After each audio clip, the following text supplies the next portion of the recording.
Well, hello, and welcome to SoCal Prep Report. My name's Randy Rosenwald. It's Thursday at 9 o'clock, so you know I'm going to be on with my buddy, Tarek of the Daily News. We're going to talk a little football. Obviously, the NFL draft is going on, and so we'll get into that just a bit. But more importantly, everyone's talking about Aaron Rodgers. You know, he's a local guy because he's got a home in Malibu, right? The quarterback going from Green Bay to the Jets, got to make it a local story, and he's from Chico, California, Tarek.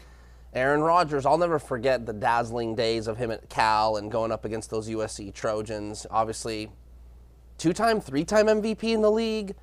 It's going to be really interesting, four times. It's going to be really interesting to see how he does in that cold weather. You know, I know Green Bay, but it's a little bit different in the Northeast. I'm telling you, it'll be interesting, but either way, he's a pro, and I think they're going to win a lot of games. Yeah, his press conference yesterday, he looked fit, looked like a different guy, had his hair cut. He's ready to go. But he lives in Malibu, so you know, it's cool. Thinking who might be the next cool customer is Bryce Young. You know, the former Mater Dei star, went to Alabama, got drafted very high tonight, as you all know. We remember Bryce at Mater Dei. Maybe he will be a great, great player like Aaron Rodgers. I'll take you one step further. Not only do I remember him at Mater Dei, I remember when he was at Cathedral, and I'll never forget when they were playing.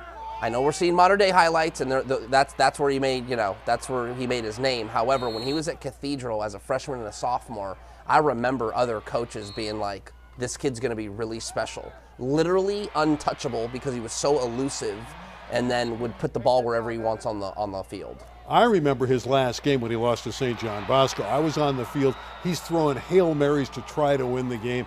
Just couldn't pull it out. But you saw against the Braves how great he was. It's so interesting. Even in trying or losing time, so to speak, you can still see how talented these players are. Yeah, and he can scramble. You can see him move here. He still has that ability. Coach Saban just loves this kid. And at Alabama, he just had a marvelous career. The one thing I'll say, I don't know if it's a drawback or obviously people think, okay, he's a little light. You know, I maybe not as elusive, but he's kind of a Michael Vick type player, you know, kind of a smaller quarterback. Listen, guys, he's going to become a pro, and they're going to put some weight on him. He'll be just fine. Rodgers, Bryce Young, those aren't the biggest stories of the week. Tanya Wismann. Of course, Aaron Rodgers looks good in a Jets uniform. Tanya Wismann is the new flag football coach at Simi Valley. That's the big story. Girls flag football. Girls flag football. Hey, just to add some more clarification there. Big news. It's great to see these schools go out and get a girls flag football coach. It's going to be rocking in the fall. I think the CIF is going to be very, very pleased with the participation and the excitement this new sport brings. Let's meet Tanya. She's a lovely lady. Again, she's going to be the Pioneers flag football girls coach. Tanya, how did all this develop? And welcome to SoCal Prep Report. Hello, hi, thank you for having me. I'm very excited to be here, excited about flag football. So how did you become the head coach of the Pioneers? I used to run the girls basketball program for about 7 years at Simi Valley High School. And then I transferred over to football and was the director of operations for Coach Banker. And when they brought up that they were going to bring this, you know, to our school, I wanted to be on the forefront of it. I've always been a female in, you know, athletics. And so this was a great opportunity for me. And I have a lot of backing from Simi Valley and the administration and the athletic department. When it comes to finding an athlete on campus that wants to play the sport, what's a good, if you had to pick like, I'm going to go ask soccer players, I'm going to go ask softball, you know, what's a sport that you see translates the best, if at all, to flag football? Because my guess is you're going to have a lot of young ladies that play another sport and they're going to be interested in playing flag football. You know, what have you found in your, 1 week on the job, so to speak? I think you can get a lot of different positions from all sports. I mean, you're going to have a ton of speed in soccer with the longer field versus a basketball court. But you've got, again, like the athleticism it takes to be in basketball, and then the arm, throwing with softball, and then just kind of like the play rules with lacrosse. I think all the sports you're going to be able to find like certain positions to fit each category. So I think having those athletes is going to be very helpful. Tanya, you mentioned the word speed, and I would imagine with a 7-on-7 game and the field spread out a little bit, that's going to be the key component. Am I right with that observation? Yes, one thing we've been talking about as thinking about which players we're going to want on the team is definitely having a lot of speed. When you think about X's and O's, and I know we're kind of grilling you, and you haven't quite. I get it. But I know you've been thinking about it as someone who's, like you said, football operations. You watch the game. Listen, we could get Bill Belichick out there. Doesn't mean he'd be a good flag football coach. It's a completely different game. When it comes to X's and O's, and we talked about speed, how do you have to almost teach the game differently with all these new young ladies coming in. Where do you start with that stuff? That's a very good question, and I'm definitely finding my own start right now. But I mean, I've been working with I've been working with Coach Bankert and a couple other coaches that used to coach, and I'm starting to kind of correlate it for myself, just like what I know from basketball. Because it is like X's and O's and thinking about man to man and having the faster team and how you would cover them and just kind of learning the offense and what would be best. Because like you said, it's very different from football. As much as I've watched football my whole life, I don't even know, you got Bill Belichick out there if he would do any better. But yeah, I'm definitely just correlating the stuff I know in the sports that, I grew up on. I read where some 11,000 girls, listen at the last survey, were playing flag football around the United States. So obviously there's a pool of performers that want to get involved in your sport. At Simi Valley High School, how do you feel about the participation? Are they all stepping up to get involved? How many participants do you think you'll have? Well, when we put it out, we already had 45 girls sign up. So I think we're going to get a lot of participation. I know the school's excited. I already have people wanting to help volunteer and get out there with me to help, start the program.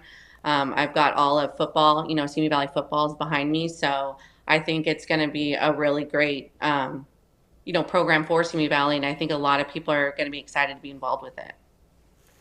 Really simple one here, I promise. For the viewers at home are thinking, okay, flag football, what does that even look like? Can you share with our viewers some of the basic rules, like how long the field is, 7-on-7, whatever you'd like to add? So some of the rules that I've been learning is it is 7-on-7. All of the offensive players are eligible receivers, which obviously adds a whole dimension.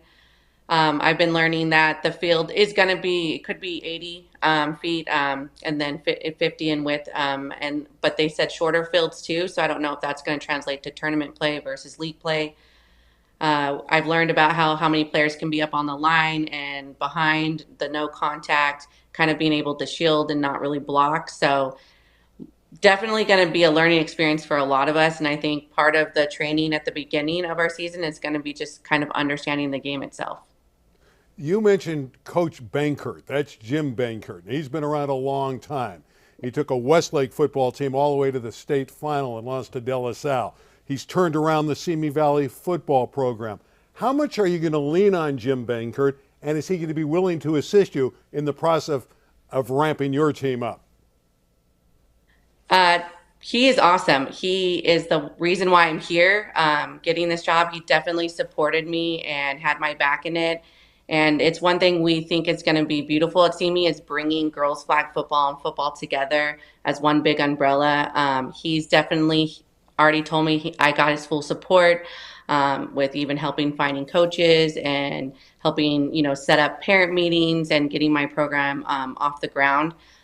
He's very excited, and I think this is going to be great, and I think it'll help grow the program for both football and girls flag football. I just got this image of Tanya out at PE at Simi Valley with a chart and a whistle, recruiting kids on campus to come out for the team. Yeah, my question is really just kind of about the quarterback position. Again, I know you're new and the girls are coming in, but it's a low-hanging fruit question. But the quarterback position, how important is it necessarily to have great arm strength? I know you mentioned that if the quarterback is pressured, they can run. Talk about that quarterback position, how important you think it is to girls flag football. I honestly think it's going to be key, especially if like everybody on the field is a receiver in terms of offense. Because if you have the speed to get in front of the defense and you got a quarterback that can throw, I mean, that's a touchdown every time because of, the shorter field. Um, so I feel like it's going to be key. Plus, somebody that can think quick on their feet, right? So you can have multiple options considering you have 6 girls you could possibly throw the ball to. So I think that it will be a key position and someone that is quick, great arm, and definitely can think, very quickly to make a decision. Now, I know it's a quicker game, but we were chatting before we came on air, and you said you can play up to 28 games. So in the fall, you're going to be very busy, aren't you? I am definitely no stranger to being busy, but yeah, 28 games, and I think the more we play, the better we're going to get. Last one for me. We did talk about this a little bit off air. I think the idea is fantastic, but maybe you can elaborate more on the idea of having those games on Friday nights before the football team plays. It sounded like something that's you're pro to that. Why? Why would it be so great to have girls flag football before Friday night football games? I think with a growing program, it's good to start, with a well-known program, right? You're going to have a lot of people that already come out and support football. So being able to kind of like headline, I think it as like a concert, right? You see a big star, and how a lot of people get their start is, going right before them. And I think that would help get girls flag football on the map because you already have this big setup for Friday Night Lights, right? And so having girls football kind of open that up as like the opening act, I think would be great. Later down the line, if we get our own night, awesome. But I think with a growing program that's new, this would be a really good start to be a part of like the big football Friday nights. When I think of football, I think of physicality and these brutes running into one another. But with the girls' flag football, there's really no blocking. It's all based on spreading teams out. It's not physical. It's based on skill, isn't it? It's not, yeah, it's not physical. It's going to be definitely based on your skills. It's going to be based on being able to outsmart the other team. And that's why I think speed's definitely going to play a factor. I mean, if you can't catch the girl, you're going to want to throw it to her or have her run it every time. Well, Tanya, thanks for coming aboard. We really appreciate it. Best of luck. I can see by that smile you're excited to get going. Good luck to your Simi Valley Pioneers, and thanks for being with us this evening. Thank you so much. All right. Tanya's got it going at Simi Valley. 45 already signed up. I've said it on this show when it first kind of started getting spoken about and things of that nature. I knew girls flag football was going to catch fire. It's going to. I've been talking to some private schools. I won't say them because I'm not trying to put it out there as a negative thing, but there are some private schools that have elected to not provide the sport. And I'm just looking at the ADs like, why? You're going to get girls that want to play it, and their gripe is like field time. Some of these private schools don't have large space like a Simi Valley or some of these public schools, so they think about sharing that field time, and you get coaches that are a little bit possessive of that field time. But all that to say, I think those private schools will find a way to do it because they're going to see how well participated the sport is. And again, this is about equality for the ladies too. I mean, the men have their sport. The boys can play football. The girls need that opportunity. And around the country, it's going to be a breakthrough. You can't stop it. It's progress. They deserve their platform, and they're going to get it. It's just a matter of time. Come on, man. It's just a matter of time before girls flag football is going to be so rampant. We're going to see girls transfer to play, just like we do football. Sure. Watch, it'll get that competitive. Transfer portal. Maybe Tanya will get some players out of the portal. All right, Taft's girls beach volleyball team won the LA City Championship. A year ago, they had lost to El Camino Real. They got them on the beach again, and this time, hey, they turned it around. And the Toreadors, here you go, some shots of the finals. And Taft is the reigning city champions after this win over El Camino. And what I like about it, this is only the second year. El Camino won the first year out of the West Valley, Taft the second year. Look at that backdrop. It's not a bad place to compete in a championship, is it? It's a great sport. It's a lot more difficult than it looks. I've had a little bit of experience in beach volleyball, and it is not easy. These girls are skilled. And it like you mentioned, kind of a newer sport when it comes to, not in general, but in regards to high school sports, and especially in the city, girls beach volleyball is new. Yeah, it is tough to move around. The beach is more forgiving, so when you go up and you pound the ball and you come down, it's easy on the legs, but you can't get around. I tried to do it at one point, and it's difficult to say the least, and they make it look easy. An outstanding accomplishment by the Taft Toreadors. Congratulations to them. We have a lot of topics to discuss, so we're going to step out, hear from our buddies at Amtrak Pacific Surfliner, and then Tarek and I are going to light it up, cover a lot of different sports right after this. California has always been a land of discovery. From historic gems to iconic beaches to top attractions. Let the Amtrak Pacific Surfliner be part of your journey as you explore more of the place we call home. Reconnect with the communities you love most, with the people you love most. Isn't it time you rediscovered Southern California? You know, Tarek writes for the Daily News, and so I have to read his sports columns and some of the news things he breaks. And he wrote down about a guy, Braddock Kendrick. Mm-hmm. Now, are you from Village Christian, excels at volleyball and lacrosse? Okay, I get that. He's playing them at the same time? How's that possible? It's really rare nowadays, Randy, as you well know. Multi-sport athletes are becoming more rare. And traditionally, it's, a kid that plays in the fall, football, maybe plays basketball in the winter, and then in the spring he runs track or plays baseball. And the ladies too, right? Volleyball, whatever. This young man is an anomaly. He's playing 2 sports in one season, lacrosse and volleyball, as you said. Here's the kicker.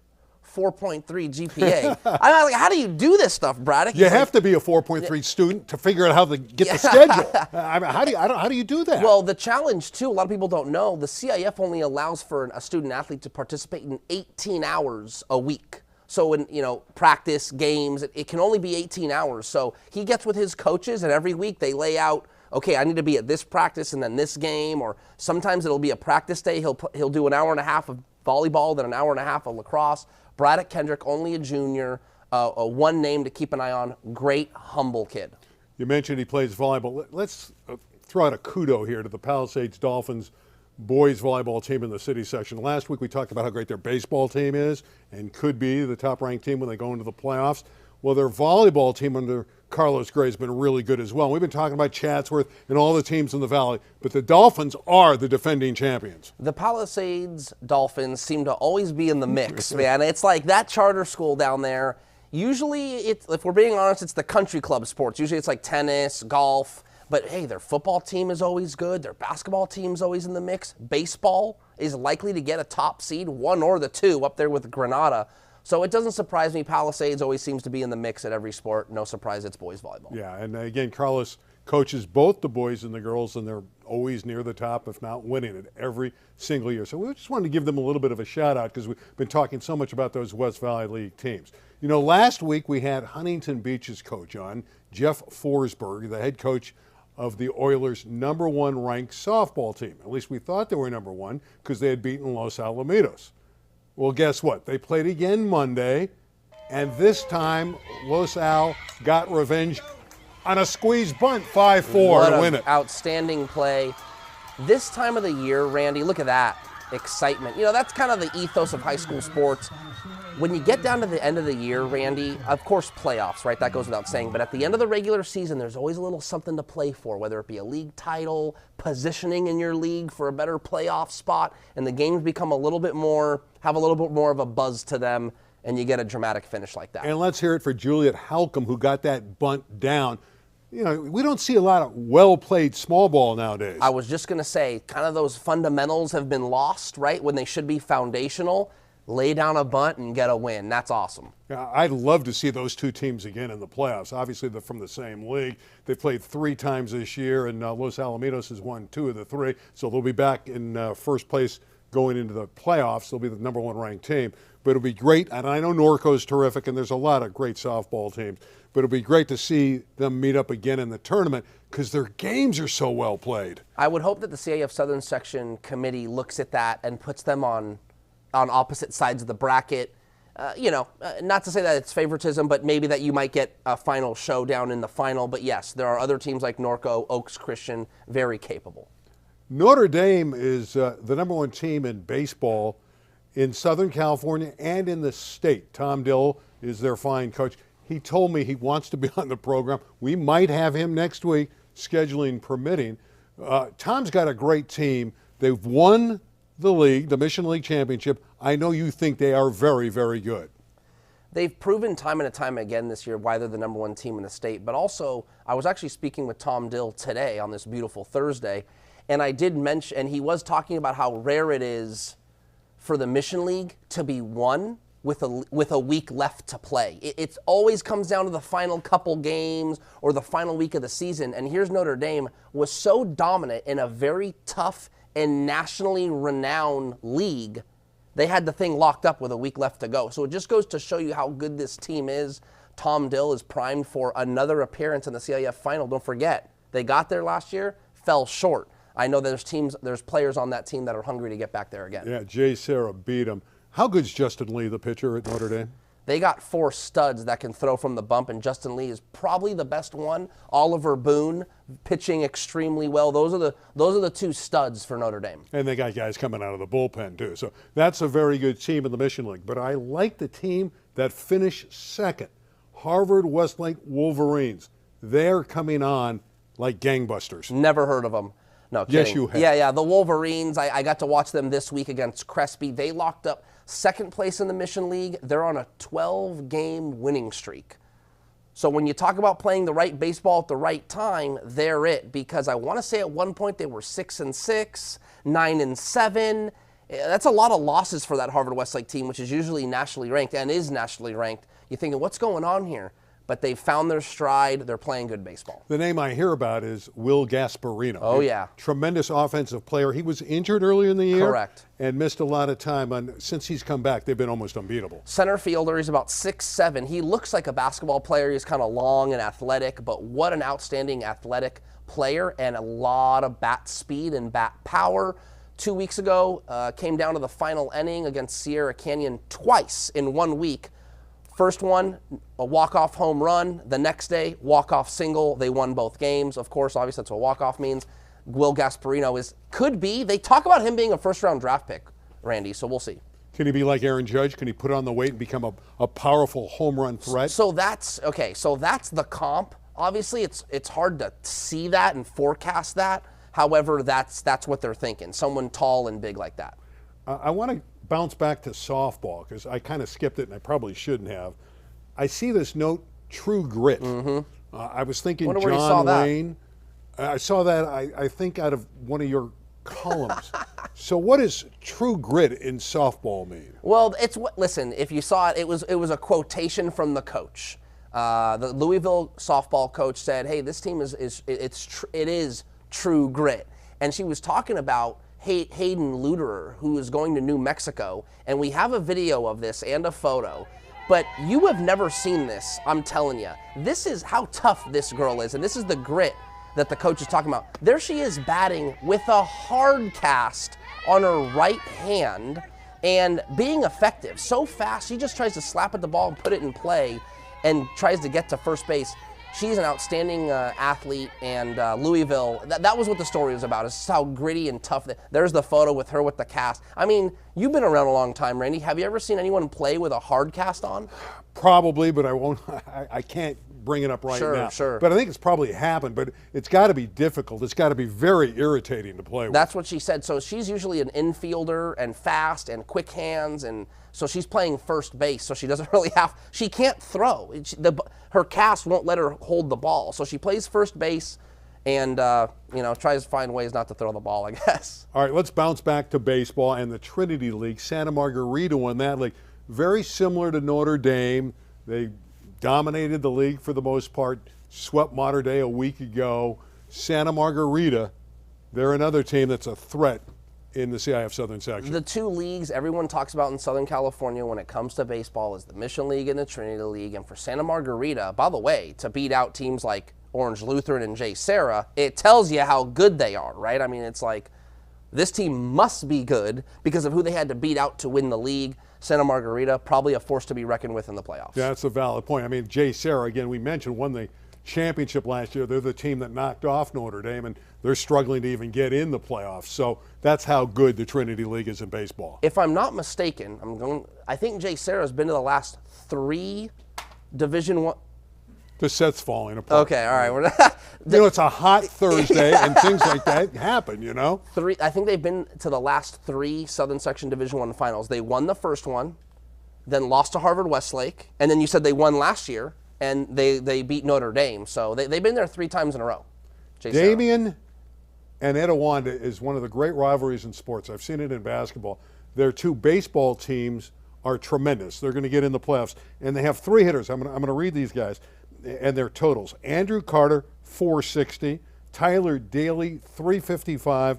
Jeff Hernandez, 345. These teams can score runs. We don't think about the baseline that often, but Etiwanda and Damien, great in sports, are great in baseball. 2 teams to keep an eye on. I don't know what their playoff projections are, because those are teams, not that they're not good teams, but when you run into some heavy hitters in the playoffs, there are some more teams that are seasoned and experienced. So it's interesting to see how those teams will do from the baseline league. However, any kid from that baseline league is usually a tough kid. So it's going to be those are going to be good teams to watch out for in the postseason. Normally near the end of the show, I talk to Tarek, what are you going to do tomorrow or over the weekend? Well, I know where I'm going to be Saturday. We're going to talk about this for a little bit. I'm going to be at the Cheer Championships, and we're excited about it. They're the Cheer Championships for the LA City section. Yeah, I got to get up early. The crew's got to be there before 6 a.m. We're going to start the show at 9 a.m. There's 24 teams competing. It's going to be 93 degrees. Oof. It's going to be warm in Lake Balboa.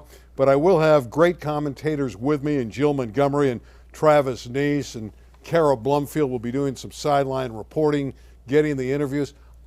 Tarek, each team gets 2.5 minutes. Okay. There's 3 different categories, non-tumbling small. Then we got the large division and the smaller division that are full-scale teams. So there's going to be 3 divisions. I think this is going to be an absolute blast, and there'll be a big crowd at Birmingham, and it's outside in the football stadium.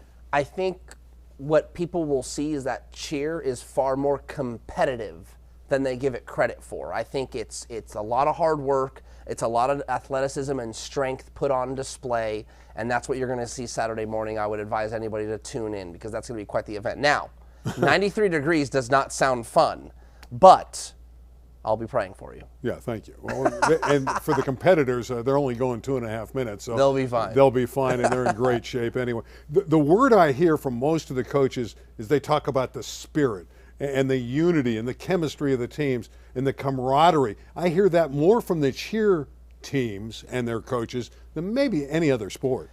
Well, when you think about cheer, you think about a group trying to get people excited for a game, but in this circumstance, they've got to kind of get each other fired up for a competition. And anytime there's a trophy at hand to win, you know you got to bring your A game. And a little later in our Amtrak Pacific Surfliner beautiful TV package that we're so thrilled about, we're going to have the volleyball championship of the LA City section. There it is, live at 6 o'clock from CSUN. And I know you love that venue for this event. Great job by CSUN to get City Section Sports in that arena. It used to be called the Matadome. Now it's called, always the Matadome. Yeah, agreed. I like that, Randy. You're right. It is always going to be the Matadome to everybody in the Valley. However, I'm just giving a kudos to CSUN. They got the girls volleyball championships in there in the fall, and it was fantastic, and now they got the boys. What are you doing this weekend?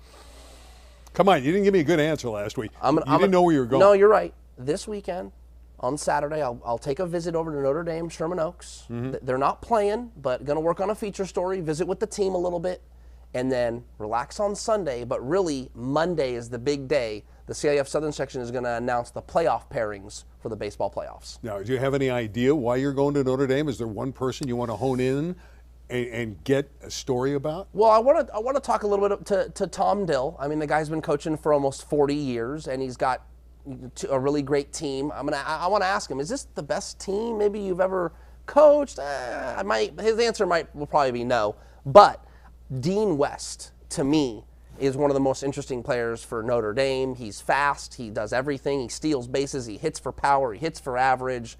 really, really splendid player, and I'm looking forward to getting to know him a little better. You beat me again because I might have Dill on here next week. You're going to scoop me with your story in the Daily News. No, I'll leave a little something Leave there a for you. little bit of an open. You got it. That's going to do it. The half hour went fast on this Thursday. For Tarek Fatal, we'll see you next week. I'm Randy Rosemore. You know the spot, LA 36, live at 9 each Thursday. And remember, this Saturday, just in a couple days, the cheer championships of the LA City section on Saturday morning, 9 a.m. Join us. For Tarek, I'm Randy. We'll see you next week right here on SoCal Prep Report. Good night, everybody.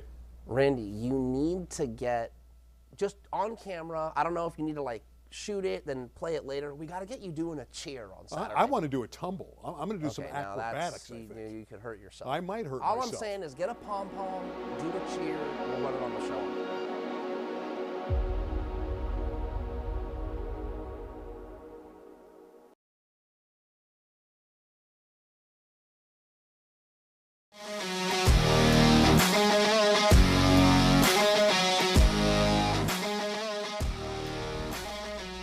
Well, hello, and welcome to SoCal Prep Report. My name's Randy Rosemore. It's Thursday at 9 o'clock, so you know I'm going to be on with my buddy, Tarek Fatal of the Daily News. We're going to talk a little football. Obviously, the NFL draft is going on, and so we'll get into that just a bit. But more importantly,